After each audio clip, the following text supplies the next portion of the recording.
নমস্কার বন্ধুরা, welcome back to my channel. আমি অনন্যার একটা নতুন ব্লগে তোমাদের সকলকে স্বাগত জানাই। তা আজ হচ্ছে বৃহস্পতিবার।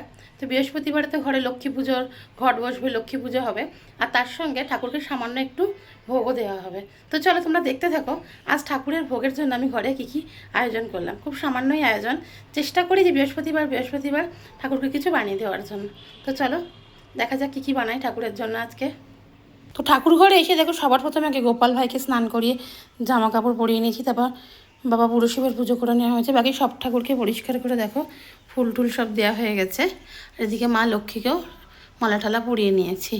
তো এবার তাড়াতাড়ি করে প্রসাদটা ঠাকুরের বানিয়ে নেওয়া যাক। তো সবার প্রথমে দেখো প্রসাদটা রান্না করবো বলে কড়াইতে একটু ঘি দিয়ে নিয়েছি, আর ঘিয়ের মধ্যে কাজুগুলোকে একটু হালকা করে আগে ভেজে নিচ্ছি, ভেজে তুলে রাখবো। কাজুগুলো ভেজে তুলে নেওয়ার পর দেখো কিশমিশগুলোও দিয়ে দিয়েছি, এবার কিশমিশগুলোকেও ভেজে আবার তুলে রেখে দেবো। তো দেখো কড়াইতে আবার একটু ঘি দিয়ে গোটা এলাচ ফোড়ন দিয়ে দিয়েছি। আজকে প্রসাদের জন্য বানাবো হচ্ছে দুগ্ধতম্বী, বা যেটাকে লাউয়ের পায়েস বলে। তো সবার প্রথমে এলাচটা একটু ভাজা ভাজা হয়ে গেলে তারপর লাউটা দিয়ে দেবো। করে রাখা লাউটা ঘিয়ের মধ্যে দিয়ে নিয়েছি। এবার ভালো করে লাউটাকে আগে কিন্তু ঘিয়ে ভেজে নিতে হবে। লাউটাকে দেখো ধীরে সুস্থে ভাজছি। আর দেখো ঠাকুর ঘরের মধ্যে একটু ছোট্ট করে আর কি ইন্ডাকশানের ব্যবস্থা করেছি ঠাকুরকে একটু বৃহস্পতিবার ভোগ দেওয়ার জন্য। তাই দেখো চেষ্টা করছি প্রত্যেক বৃহস্পতিবার কিছু না কিছু দেওয়ার, যতটুকু সম্ভব আর কি। তো চলো লাউটাকে আগে খুব ভালো করে আগে মজিয়ে নেবো। তো দেখতেই পাচ্ছ লাউটাকে কিন্তু খুব ভালো করে ভেজে নিয়েছি, লাউটা কিন্তু ভালো ভাজা হয়ে গেছে। এবারে এর মধ্যে দুধ অ্যাড করব।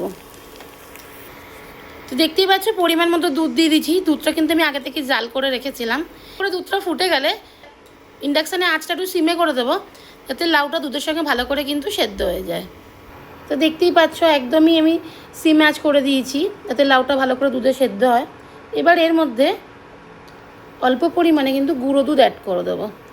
এতে কিন্তু পায়েসের স্বাদটা খুব ভালো হবে। অল্প অল্প করে দেওয়া হবে আর এটা মেশানো হবে, যাতে ডেলা না পেকে যায়। আরও 1 চামচ দুধ দিয়ে দিলাম। দেখো গুঁড়ো দুধটাকে কিন্তু খুব ভালো করে এই দুধের মধ্যে মিশিয়ে নেওয়া হচ্ছে। তো দেখো যতক্ষণ ওখানে লাউয়ের পায়েসটা তৈরি হচ্ছে ততক্ষণ চলো আর একটা প্রসাদ বানিয়ে নেওয়া যাক।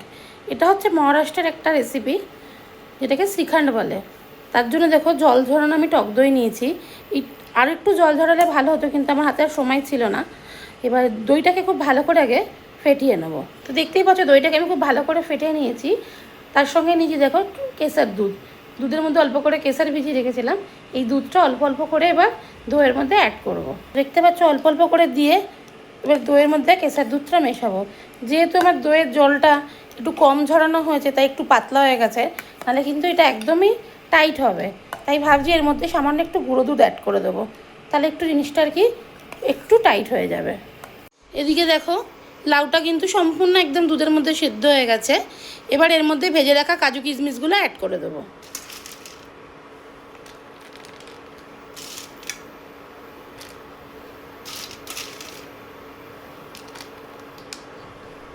এবার পরিমাণ মতো চিনিও অ্যাড করব, কিন্তু আমি এখানে এটা সুগার ফ্রি দিয়ে করছি। তোমরা ঠিক এই সময় কিন্তু চিনিটা অ্যাড করে দেবে। দেখতে পাচ্ছ গুঁড়ো দুধ অ্যাড করে দেওয়াতে দইটা কিন্তু আগের থেকে একটু গাঢ় হয়ে গেছে। অবশ্য তোমরা কিন্তু শ্রীখণ্ড বানালে কিন্তু দইয়ের জলটা কিন্তু খুব ভালো করে কিন্তু ঝরিয়ে নেবে। এবার কাজু কিশমিশ এর মধ্যে দিয়ে দেবো।